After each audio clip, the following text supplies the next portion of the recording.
Hello, everyone. Welcome to another edition of the Ohio Guys here. My name is Christian Ocampo, and today I'm joined by a wonderful guest here. We have the brain behind StarMan Studios. We have Joshua Passmore. How you doing, Joshua? I'm doing wonderful. Thank you for asking. Good. I'm happy to have you here. I'm happy to have someone that is a businessman who runs his own company, such as Starman. I feel very honored to have your time and to have you here for an interview. So I'm definitely excited here. Awesome. Thank you again for having me. I really appreciate it. Yeah, definitely got some great questions I'd like to ask you, learn about a bit about you and Okay. all of that. To get us started, what is it like working in the industry today? It is definitely an unforgiving job. It is one of those that you really have to work every day to accomplish your goals. If you're not constantly auditioning and constantly looking for work and stuff like that, then the entertainment industry can definitely leave you behind. Um, so you're always out there taking classes, always out there trying to improve your craft, meet people, just kind of really overall just keep searching for work, make connections and everything else. Industry though as a whole is very supportive and a very loving and great community to be a part of. I am very definitely honored to have such a great community here in DFW, and I've met some amazing people out here, and I definitely love what I do for a living. Right on, right on. I'm glad you are contributing however you can in the industry. Savvy being voice actor, you getting to run Starman, where you crank out some great voice work and be behind the helm, trying to oversee all these projects. Uh, for the fans out there to better understand your position and understand your business, why don't you tell us what is it like running your own business slash studio known as Starman Studios? It's definitely an interesting job, not something I would have ever have saw myself doing. I really kind of lucked into this. I had a project called Angel Dives, where we were able to take that, and a bunch of my friends were really interested in it, and we all kind of put our money together and opened up the first studio. First studio was like maybe like a 300 by 300 room with one little tiny booth in it, and after 3 months it really just grew into a whole thing of its own. I mean, we were taking on stuff from all over, and we were like 1,200 square feet at that point. And then right before COVID, we were 10,000 square feet and a big giant two-story building, and I really love that place. Sadly, COVID kind of destroyed that a little bit over a year, since the entertainment industry kind of went very quiet for a while there. So we just moved to a new 1,600 square foot building. So outside of that, I mean, running the studio is amazing. I really like what I do. The projects are amazing. The talent's amazing. I get to work with people from LA to Dallas and everything else like that from using Source Connect, and just the talent here in DFW is just simply uh, one of the best. I love the attitudes. I love the skill behind everything, and you know, it's a lot of fun outside of you know uh, being plague stuck inside a house for a year. Definitely. I know it's taking its toll on a lot of people, a lot of studios and other parts of the entertainment industry. I'm just glad you are persevering however you can. I know 21 is a new step forward for your company, Starman Studios, and everyone else there. So I'm waiting to see what else will come out from your studio. No, I'm very, very lucky. I'm very happy that we survived COVID. I'm glad that right now we're rebuilding, basically, and still being able to help the community out with making some sort of income right now with everything going on. I just know that it's going to take us a little time to all heal from the effects of COVID-19, and hopefully sooner or later we'll get back to where we were before this all happened. And I know with the vaccine coming out and everything else like that, we're looking forward to starting classes again next month. And I think it's going to get a little bit back to normal now. Cool. Yeah. Hopefully, things will start easing forward, reopening businesses and all that. So definitely, I'm hoping StarMan will keep on growing. Yes, have some great projects that have been announced here and there. So we'll see how the end of 2021 pans out and how 2022 will look like for everyone's future. I think 2022 is going to be a lot better. But so far, it hasn't been too bad. We've already worked on one movie already that'll come out towards Father's Day. I'm looking forward to that one because I actually directed a very good portion of that film by myself. And apparently, I did a really good job. So I'm really excited about that and making a better debut as a director as well. So, Awesome. And I can't wait for you to direct more stuff after that. yeah, it was really cool. I get to work with some amazing people and maybe, fingers crossed, maybe a future member of the Saturday Night Live cast. Yeah. Ooh, okay. Now we're talking. I know, right? I was really excited about that. I've been watching his progress on my Facebook, and apparently, this one guy that worked in the film with us just got an interview for Saturday Night Live. So my fingers are crossed for him. I definitely hope that happens for him. I think that'd be an amazing opportunity. Yeah, same. I can't wait for whatever this title is and once it gets announced. And I'm pretty sure I will definitely pick it up and watch it. All right, man. So all this talk with your business, you directing, all that fun jazz. Why don't you tell us about how it got started, making your own studio through these past few years? I mean, it basically just took off from one project to another. Really just trying to focus down and getting my client base set up. I'm a very big stickler for having, everything be as proficient as possible and keeping all the equipment and everything like that industry standards. So everything we have here is based on LA specs. So even our soundproofing is at LA standards. So I try to keep that. All my engineers have degrees or certificates in their job, or at least several years of experience in the industry on ADR purposes. Multi-trained through Pro Tools, Reaper, Adobe, and everything else in between. um, every single isotope and wave plugin there is. And they're all amazing at what they do. And I basically like to call them story builders because even like the demo reels and everything else and half the projects that we do, they build this world of sound effects and musics, and they're all wizards in my eye. Personally, myself, more power to them because I can never do that. I'm a businessman. They're the real backbone of the studio. I couldn't do what I do without such an amazing members of the or let me rephrase that better the backbone of the studio as they are the my brain just died. I'm so sorry. They are the backbone of the studio because they're all wonderful at what they do. They are magicians and everything else. They are amazing audio engineers. There we go. Now I can talk. My team is amazing. I absolutely love everybody on there, and they're all really great at what they do. And I am so sorry, as my phone and internet thing will go off every 5 minutes. That's okay. It happens to the best of us.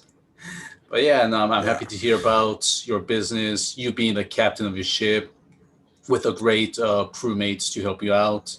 And Oh yeah. yeah, and funny enough, just talking about crewmates, your good friend Jennifer Alex, if that's how you say her last name, she's one Ali, actually. of the X throws me off. So No, it throws everybody off. Don't worry. good to know.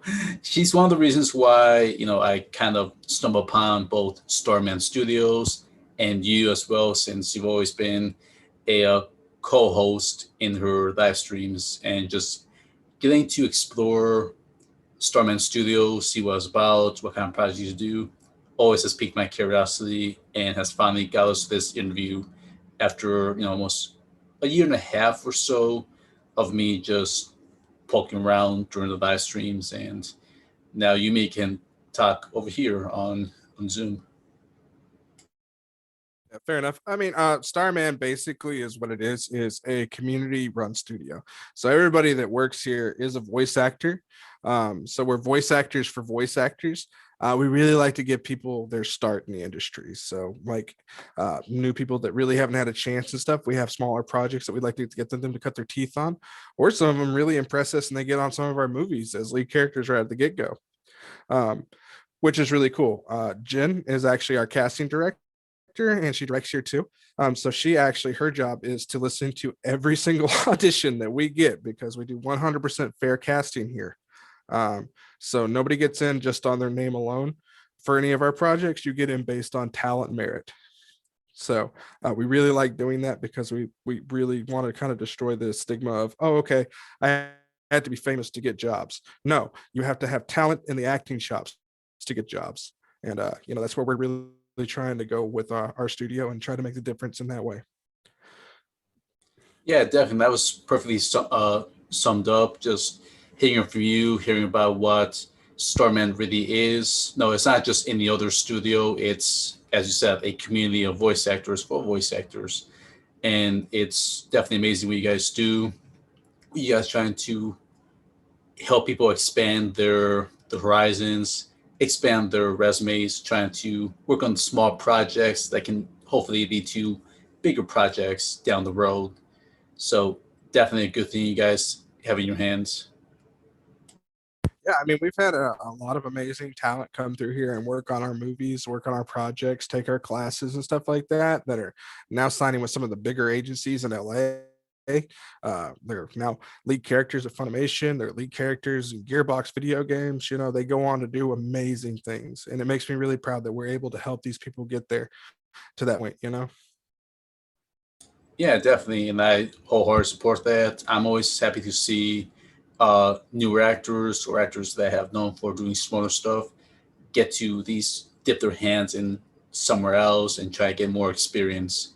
And me being an interviewer who has interviewed hundreds of voice actors, both veterans and people still new to the game, I always try to watch them, see them grow, both their name, their talent, their skills, as well as putting more credits under the belt so that way they can keep doing what they do in this field. Oh yeah, I mean it's all about getting the titles under your belt to be able to move forward and at least boost that confidence.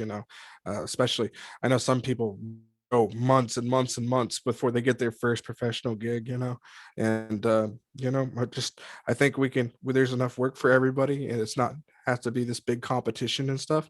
But I really like that we're able to help people cut their teeth and get to that point that they can get to these bigger projects and everything else. Yes, definitely. And hopefully they will continue either getting to work with you and then getting to share their work with other studios around Dallas or anywhere else in the country. So, yeah, I'm always looking forward to seeing what's next for everyone. Same. I mean, I sit back and I watch all these young voice actors grow, and it's an amazing thing to watch. You know, I've just known so many people to really. I don't know what that was. Excuse that. Watch all these young voice actors grow and go on and do bigger and better things. And oh my God, there are things going on over there. Fair enough. All right, that is my phone. Anyways, Uh, but yeah, watching them grow and go on to do bigger and better things. So I'm really excited, to see what every year, you know, which group does what. Watching these people in the classes and seeing their talent firsthand, and then getting to make judgment calls on where they're at, and being like, okay, I can see this person really, going off because they want it bad enough. And this is one of those industries that you really have to fight for what you want. Really go the extra mile and constantly audition, constantly put stuff out. And it is one of those jobs that you're going to get 99 no's before you get a yes. So yeah. Right on. So, to make the transition from you being the big chief at StarMan Studios, why don't you tell us what is like or what is your favorite project you have worked on so far At the studio or in my own career? in your own career? In my own career, I'm not going to lie to you, my favorite thing that I have ever worked on was Overlord. Only because I watched this show And I was like, and this is even kind of like before I was a voice actor. I watched the show and I'm like, oh my god, this show is amazing. I really, really, really wish I could voice in this. This would be cool. And then a year later, I joined the ranks of voice actor and everything else like that. And then it got a sequel like the year after that. And then my buddy Chris Waycamp got in as a really cool character, and his character got the shaft real quick into it, and I end up talking to him on things like, man, I really liked your character. I'm just really sad that you died so quick. I was like, yeah, a really big fan of the show, and oh my god, I'm gonna mute my phone. Really big fan of the show, and I was really enjoying it and chatting back and forth with Chris Waycamp. And I was like, I'm trying to be a voice actor right now. Maybe one day I'll get to work with you. It'll be really exciting. So then I lucked out, and the first thing I got to record at Funimation was actually Overlord. It was my very first show I got to work on. And I will always remember my first day at Funimation because I got to record like 5 shows that day, and it was the best day of my life. So, yeah. Awesome. No, I'm very glad that you got your foot in the door. You got to be part of the Funimation umbrella, just showing your acting chops, showing them like what you can do behind the booth. So I'm happy that you got that sort of opportunity, and as well as making your own studio as well. So it helps, getting to dip your hands in different areas in the voiceover scene. Yeah, no, I totally agree. It's always interesting whenever you're not really like where I'm from in East Texas. There's not a lot of opportunities in life, especially for a young Hispanic man. You either work at the steel mill or the chemical company, or you work road construction. Those are the 3 big jobs you can work in East Texas. Oh, I'm sorry, did I say oil field? Maybe. Okay. If I didn't, oil field too. And those are the jobs that you get to work in East Texas. If you don't work that, you don't have a good job. You're either working something like Best Buy or McDonald's or something like that, or something stupid in between. I guess there's other things you could do too, but those are the big main jobs. But I mean, it's just it doesn't have an artistic, point of things that you can do there. It's not like you go to East Texas and everybody's like, oh yeah, you can be an actor, you can do that. There's not encouragement or support for that. There was very little people that actually encouraged me when I was like, okay, I'm gonna be a voice actor. This is what I'm gonna do. I'm gonna do this with my life. They're like, yeah, you're not going to make it because nobody actually makes it as an actor from here. I'm like, Matthew McConaughey made it from here. Why can't I do it? Well, Matthew McConaughey's attractive and you're not. Well, fair enough. This is why I'm a voiceover actor, by the way. um, so, anyways, yeah, there's just not a lot of artistic inspiration or support there. I mean, even my own family was like, "Are you stupid? Are you you're not going to make money at this? You're not going to make a career?" Um, you know. And then I'm like, you know what? Just out of spite, now I'm going to do it even more. And it took a little bit of confidence to get that boost to move to Dallas. It took me what 2 years? 2 years to move to Dallas. I did it. If I didn't meet Jess Harnell, Wacko Warner, he was the final nail that said, "Hey, you know what? Move to Dallas, do it, follow your dreams. Your demo reel sounds great. You're gonna make it. I believe in you." So yeah, once that all kind of put together, I was like, well, man, I mean, Jess Harnell tells me I can make it. I obviously can do it, right? So I said, screw it. I found a way to move to Dallas. A friend of mine I worked on a movie with had offered me their house to rent, and I was like, okay, I'm moving out there as soon as I can. And I left with a few $1,000s, and that was not the smartest move in the world, but I figured things out. And you know what? Here I am 4 years later, and I've accomplished way more than I ever would have thought in that amount of time. No, definitely. It's great to hear about your backstory, hear about way before you became voice actor. I always enjoy hearing actors talk about their lives, whether it be a small town or living in a certain parts of the country, and then making the big leap of faith, just getting into the voice acting scene, despite all the negative feedback, despite what peers or family members might say about not going into the industry. So I definitely, you know, I I respect you for doing what you want to do in life and trying to make the best out being part of the voiceover scene. So definitely this story is just something that I hope others who hear it will kind of like relate to it, will kind of learn from it, or see themselves trying to build from it. So definitely I'm glad you can share that part of your life. No, I greatly appreciate it. I definitely come from a harder background, not a very supportive one at all. I honestly had no clue what direction I wanted to do with my life.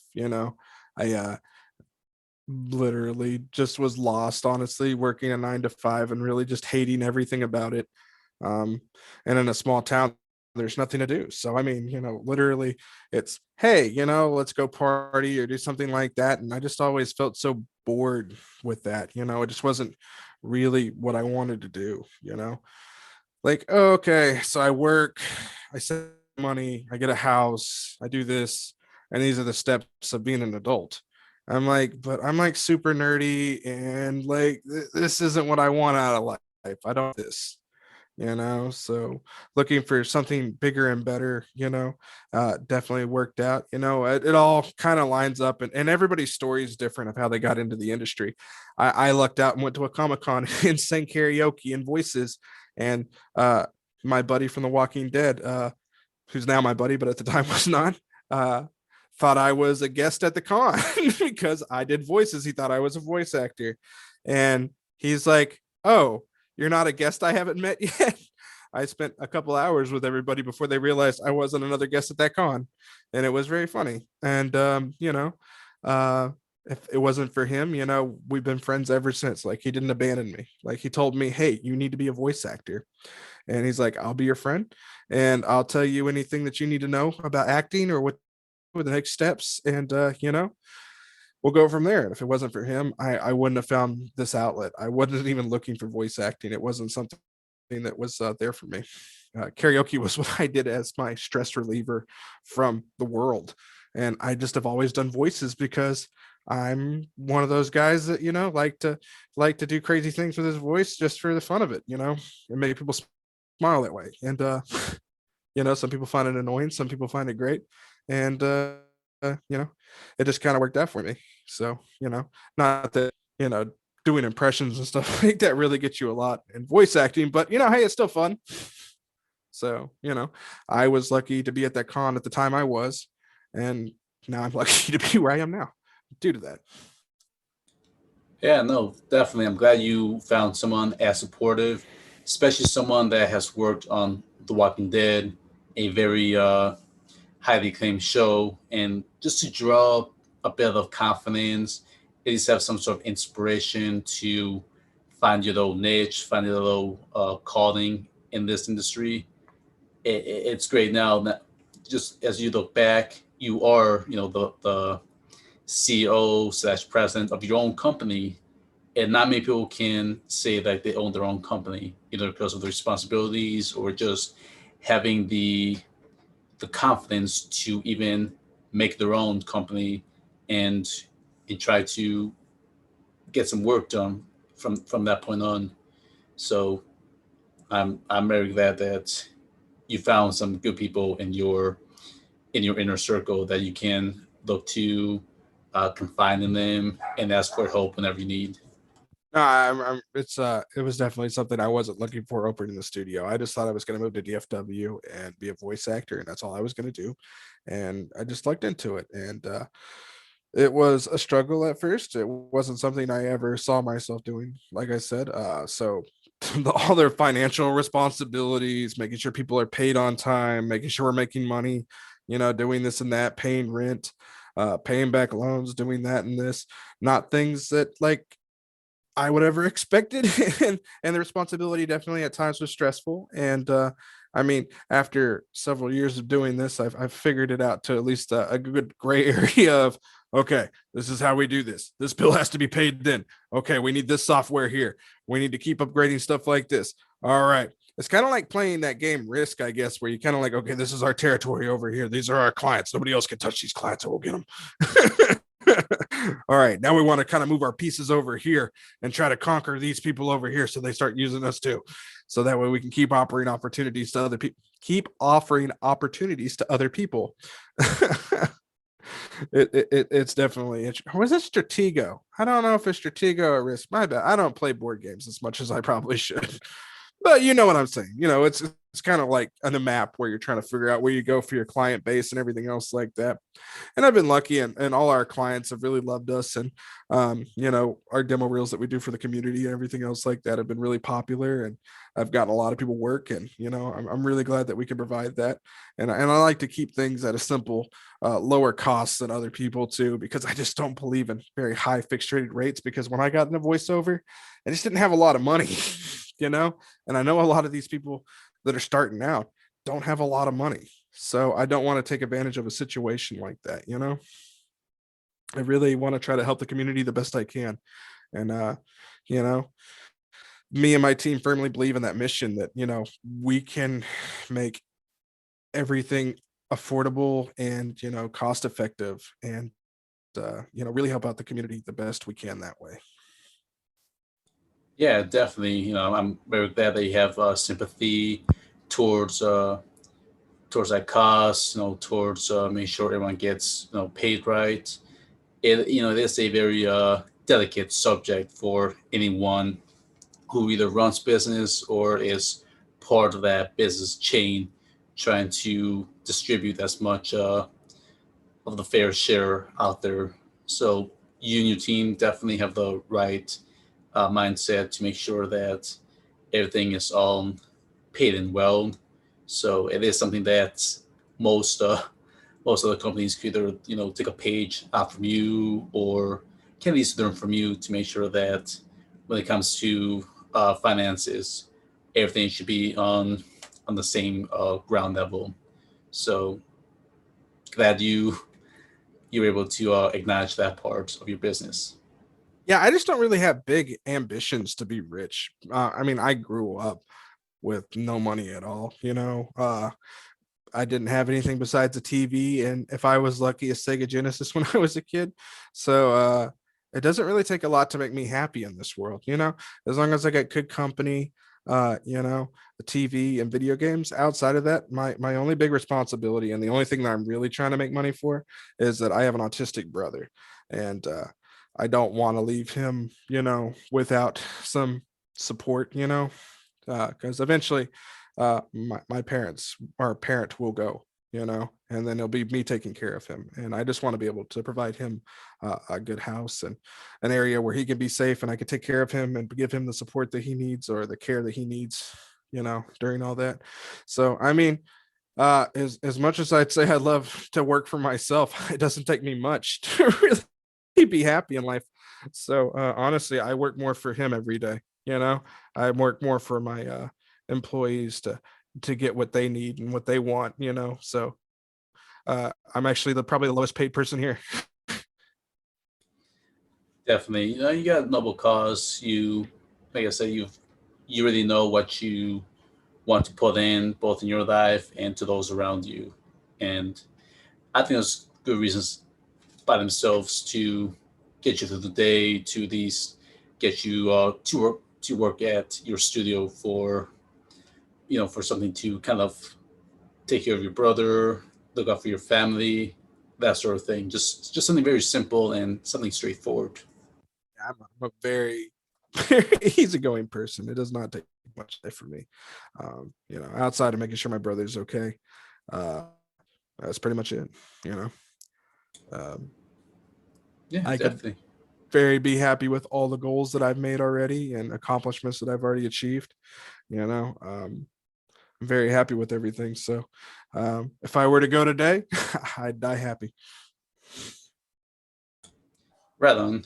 So to kind of change the focus from StarMan Studio, you being the baked cheese there, when we talk about your voiceover work, and to kind of start us off, you got this indie project you worked on. Tell us, what was it like working on Anima Gate of Memories. Anima was very interesting. It was one of the first video games that we had worked on. It actually hit every console and platform, so it was really cool. So it went from PS4 to PC. Um, as far as what all happens in the video game, I don't know. For there's chunks of it I don't know, uh, but I do know that half of the game was not recorded with us. It was recorded outside, so we recorded only half of the game. So only half of its sound quality, uh, I will say, was ours. So if the other half isn't up to par, I apologize. It wasn't me.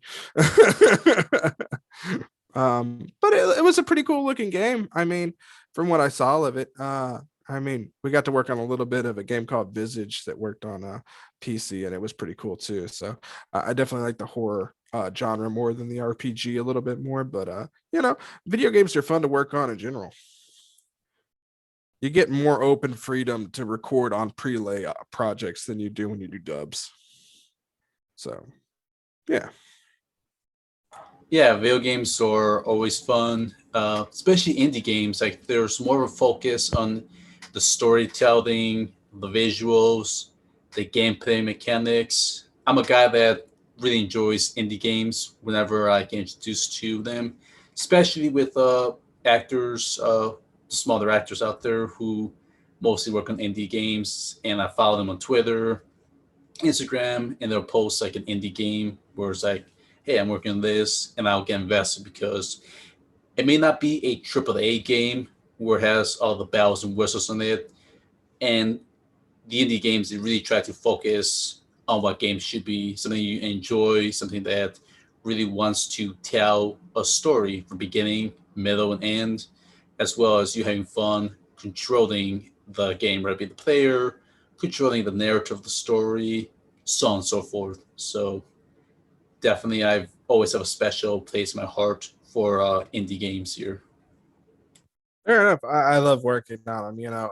Like I said, the prelay aspect of it, not having to do a dub and just having the freedom to act in there, you're able to put a lot more into it. And I've always found that to be a great creative outlet for it, mostly because I've never matured past 16. The more that I can play and have fun in a video game on the acting portion side of things, it's always great because I always go in there with a wonderment like a child and be like, okay, who am I today? Am I this person? Okay, cool.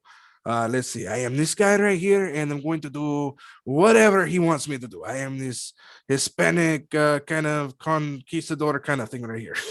So, I like the accent, man. I love it. that's actually the voice I used for De La Vega in Anima. Actually, it was there's only so many modes you can go with being Hispanic for voiceover. They always kind of like this kind of tone with it. The only time I ever got to do anything different, I got to do a Dog's Courage, where I kind of took a little inspiration from some Cheech Marin and just got, hey man, I don't understand what's going on here. Why? I am losing it here. That was perfect, spot on. Hey, fair enough. I mean, it's not often I actually get to show being a Mexican in a lot of things, but I like to give the culture what I can when I can do it. Hey, I'm Mexican American too, so I always enjoy just hearing any variation of the Spanish accent. Fair enough. This is the worst thing about me though. Okay, so my mom's white, so I'm biracial. So like I don't speak any Spanish outside of what I've learned. So very, very little Spanish that I do speak. But man, my accent, I'm really good at doing my accent. So I don't know what this is natural or whatever, but whatever. It just came to me. I'm just like, okay, this is where I'm at with things. This is how I go. I live wherever. Hey, it works. I, I blame half of it from living in the ghetto when I was a kid. Just out there, hey, Caron, come here, man. What you doing? I ain't doing nothing. What you talking about? That's great. I love it. Fair enough. All right, man. And then you to not make no transition. Another show you just mentioned earlier. Why don't you tell us what was it like working on Overlord? I loved working on Overlord. I got to be so many crazy monsters in Overlord, and there's just a great amount of voices in that. I got to be the Goblin defense force in there, so I got to do this kind of British Goblin thing that I probably wouldn't have done, but it was my first time in there, and he's like, "Oh, okay, so let's not do so much British in there," and I'm like, okay, hold on, nope, still a little British in there. No, no, no, yeah, yeah, I see you still going with the British. I was like, oh man, I'm gonna get fired my first day. But I got to do those really cool ogres and everything else like in there. So lot of really deep, disgusting voices like this. And then the Goblin Defense Force was more at the "We are the Goblin Defense Force," and it was cool voice. I really enjoyed it. I just wasn't prepared to dub like a paragraph and a half of a line my first go. So it was very interesting. And the fact that I kept that, I guess, that twinge of British in there, I didn't mean to. But I had a lot of fun. There's definitely a lot of Walla that I did for that too. That man, I wish Walla would just be a little louder sometimes because of the ridiculous things that we say in Walla.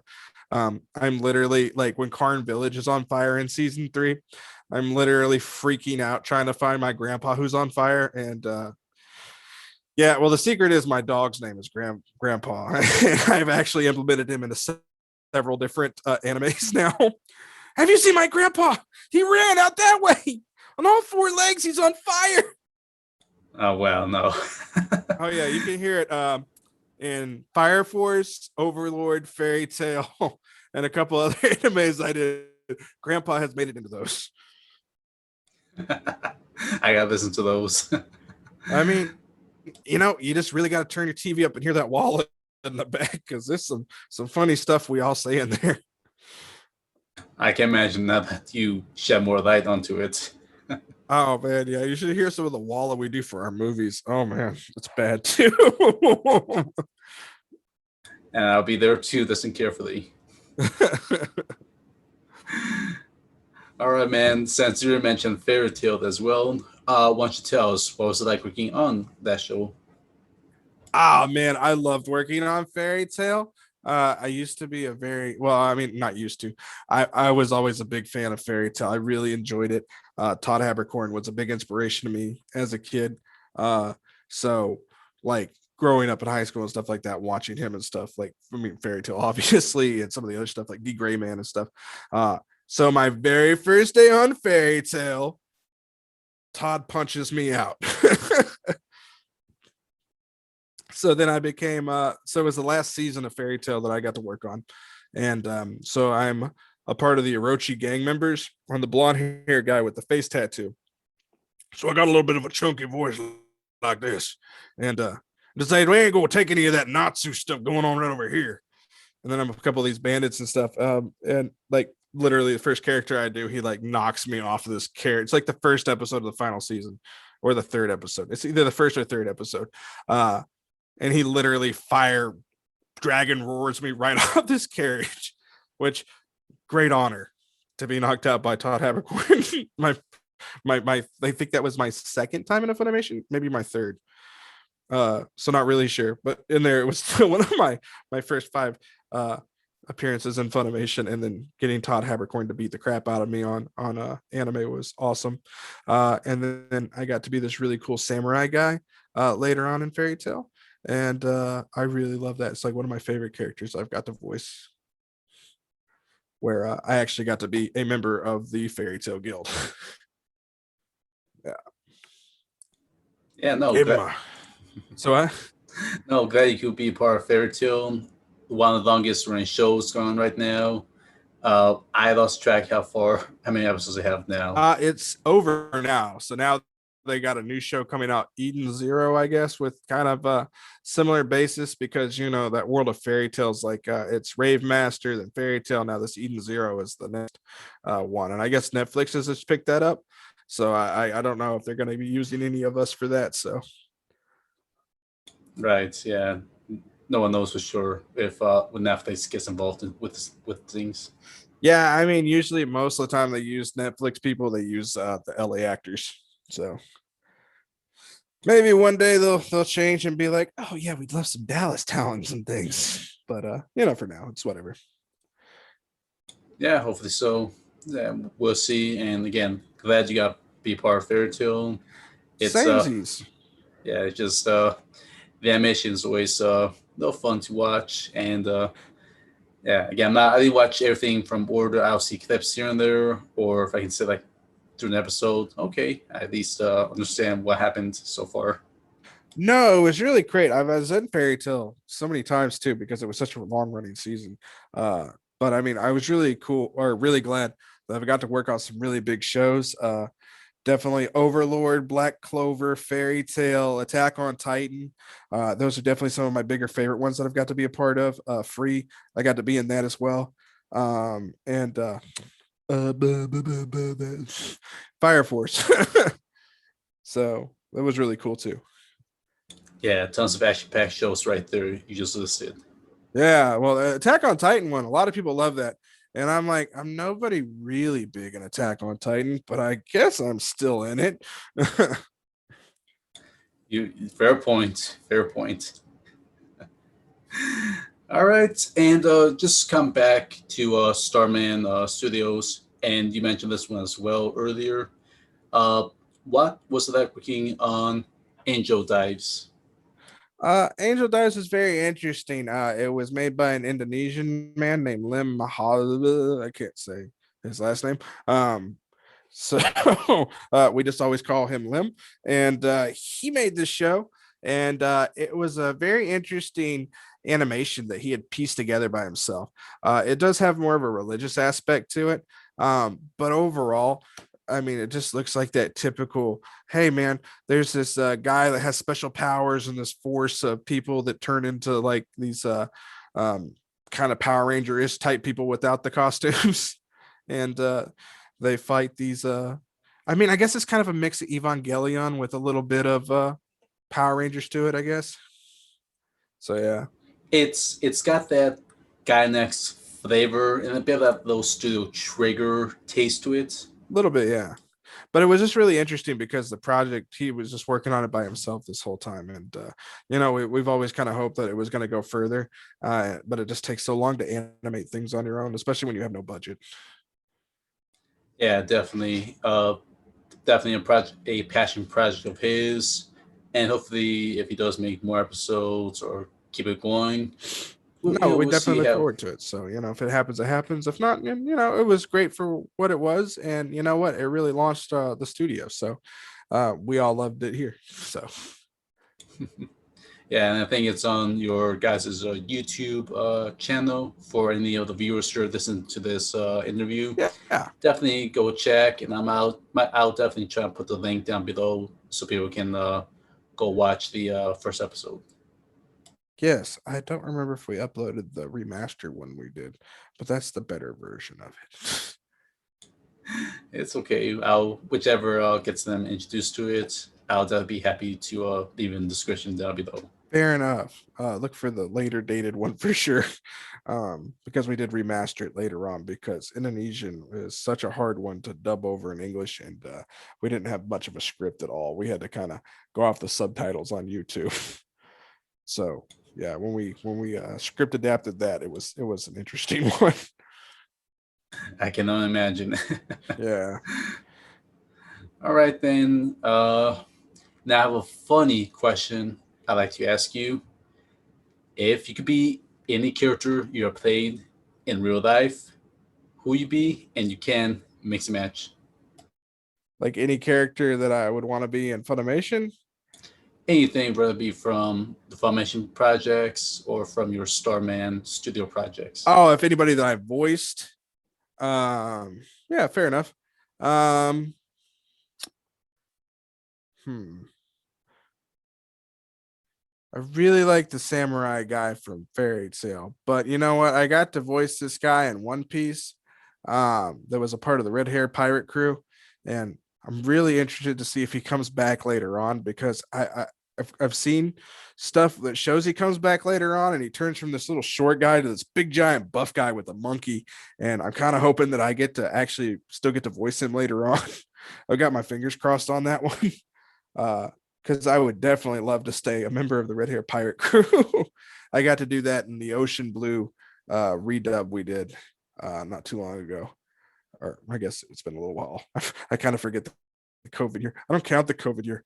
It came out before that or before COVID, so definitely would either like to be that guy or the samurai from uh, Fairy Tale. There was also this really cool elf villain in Black Clover, though I don't think they really lived long. I'm not sure. I kind of fell back on my Black Clover, so I don't know anything of really what was going on at the time. It's okay. It happens. Like I said, with long running series, it's easy to get lost in the shuffle. Oh yeah. I used to be really adamant about watching anime like constantly, and then I kind of became a CEO of a company and doing everything else, and I was like, okay, I'm gonna keep watching anime. I swear I am. And I'm gonna keep watching no, no. My consistency is now that I work from either 10 or 11 a.m. till 10, 11 to midnight at night every day. Yeah, So no, yeah, that's what happens when you have the responsibility of being the CEO of a business. You lose time to yes. have fun things. Yeah, the Hefe comes with a lot of responsibilities. It does. I do good to keep Netflix on one of my monitors and watch things while I work. Like I said, I just got done doing payroll, so I was watching Netflix while I was doing it. So I was like, "Oh, hey, it's 3:58. I should probably jump on this Zoom call." Well, I appreciate you remembering and making the time for this. All right, as we come towards the end, is there anything else coming out that you can talk about, or anything you want to plug in at this time? I don't know if I can pitch the new movie that we just did until they officially release it out. But definitely we have a new movie that's supposed to be coming out towards Father's Day, from my understanding. But other than that, the last movie we got to dub was called The Swordsman. It's a really cool movie. Um, it's about when Korea was separating from China. So it's a lot of sword fighting. If you really like that, a lot of martial arts in there, and a really cool story. So Yeah, definitely. I'm still going to check that one out and see what you guys did with voice work. yeah, and other than that, A Dog's Courage is always really fun if you have kids. It's a really cool movie. Really enjoyed it. There's only like a couple really sad scenes in it, so other than that, it definitely had some not a couple old yeller parts in it, I guess. Had to think about the dog movie I was trying to reference there, but you know what I mean. It's a good movie overall, and it has an amazing cast in it too. For sure, for sure. And last question: is there any Facebook, Twitter, Instagram, or any other social media for fans to contact you at? I'm on every social media platform, but I'm not going to lie to you guys. I am really bad about staying on social media.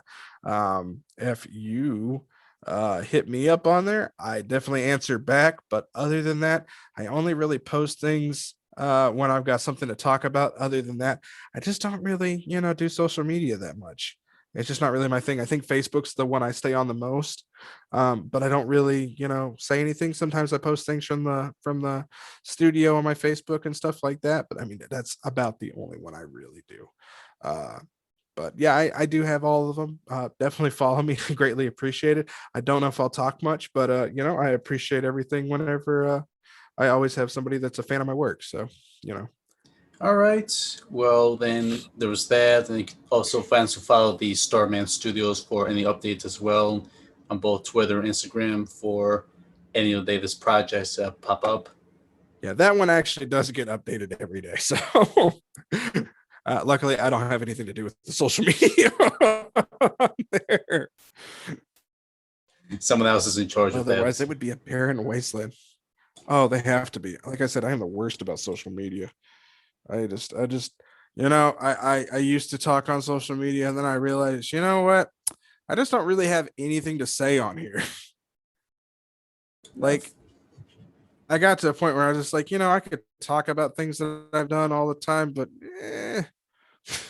No, definitely. I'm sure there's others out there that feel the same way.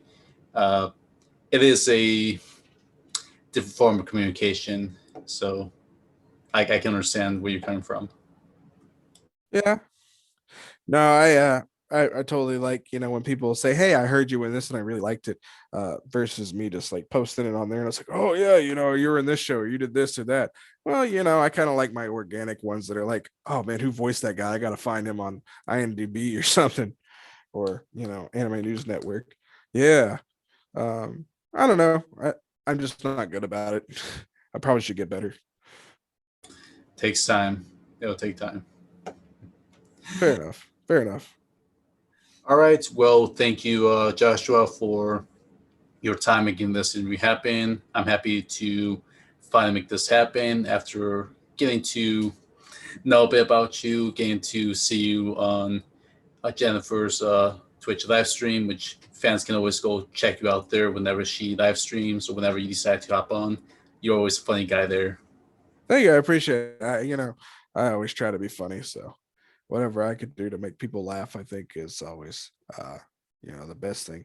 Definitely like to cheer people up with comedy and stuff. So, and I'm just ridiculous on video games anyway. So it doesn't really matter. All right. Well, thank you for your time, sir. Appreciate all this fun insight. And I also want to thank our viewers for tuning in for this episode here on the Ohio Guys. Thank you, everyone. And we'll be seeing you in the next video. Bye, everyone. And thank you for having me on today.